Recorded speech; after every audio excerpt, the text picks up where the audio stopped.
Hey crew, it's Jack here from 360 Fitness. In today's exercise demo, we're going to be doing a lat pull down, okay? But we're going to be doing a lat pull down, and we're going to do a couple of variations of it because it does a lot more than just our lats if we manipulate our grip width and also our hand placement, supinated versus pronated, and I'll show you guys that first. We're going to start with a very traditional lat pull down though, and by lat pull down they're talking about the latissimus dorsi, which is that big wing-like muscle on the side, okay?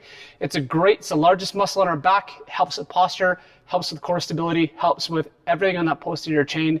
So from the neck down to our calves, full posterior chain.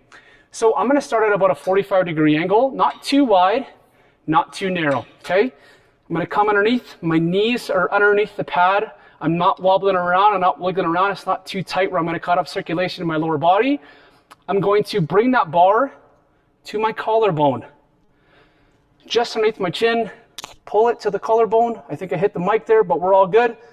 Pull it to the collarbone.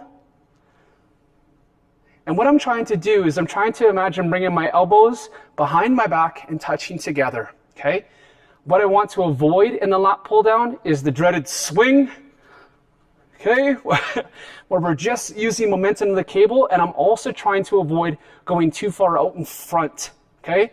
I want to pull that cable completely straight down like a plum drop, right down to the top of the collarbone. So with a couple variations, we can switch it around. We're always going to be recruiting our lats and our rhomboids on this movement, but if we adjust our hand placement, we can either recruit more lats or less lats. I'll explain. So if we're starting neutral at about 45 degrees, it's going to recruit the lats and the arm muscles, the biceps and the forearms pretty equally. If I go wider, I'm going to decrease the angle that my elbow has to flex. So decreasing the amount of forearm and bicep that I'm going to be recruiting in that muscle movement. So if I want to work the lats more directly, go wider. If you want to use it as more of a compound movement, using just as much arms as you are back, narrow the grip and go into a close grip lat pull. You'll see that I have a lot more elbow flexion. Okay? And again, if you wanted to use a little bit more biceps and less forearms, you can supinate. So palms up instead of palms down. Still engaging the lats and the rhomboids and the biceps, but you're just changing the emphasis of each. Same thing, bar to the top of the chest, to the collarbone, right here.